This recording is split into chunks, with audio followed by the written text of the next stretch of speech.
Ni mwili wa marehemu Mohamed Hudi ambaye ni mfanyabiashara maarufu wa mabasi nchini, ambaye ndiyo mmiliki wa mabasi hayo ya Hudi, ukiingizwa katika msikiti mkuu wa Boma Road, Morogoro mjini ili kuswaliwa. Hudi amefariki akiwa na umri wa miaka 90 nyumbani kwake mjini Morogoro, na mazishi yake yamefanyika katika makaburi ya Kora yaliyoko manispaa ya Morogoro.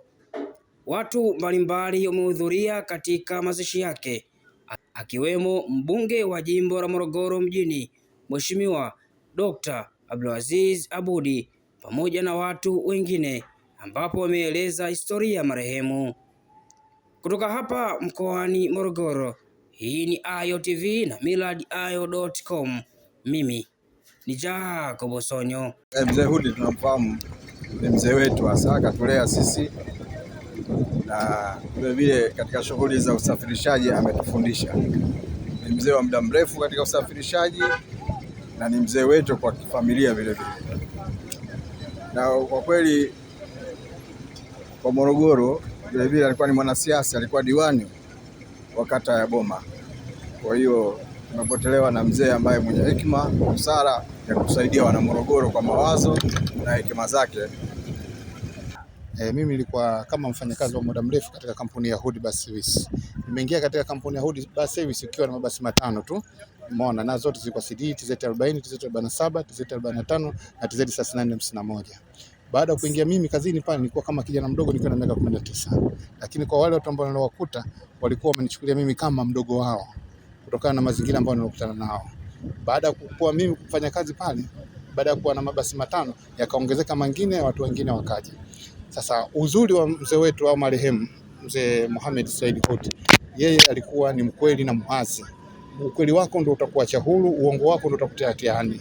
Popote ulipo, ukiwa na usafiri, una shida ya usafiri, ile ukimwelezea hata kondakta yoyote, ile ukweli tu utakuwa umefika kwa ile safari yako unataka au kufanikiwa kile ulichokitaka. Yeye kidogo mwenzetu alikuwa tofauti na matajiri wengine. Hata kama utakuwa umemkera, umemuuzi, yeye mwenyewe alikuwa na uwezo wa kutoa hukumu bila kujadiliana na mtu wote mwingine, na hukumu iliyokuwa bora zaidi kwa wewe mfanyakazi na kwa yeye kwa manufaa ya kampuni yake.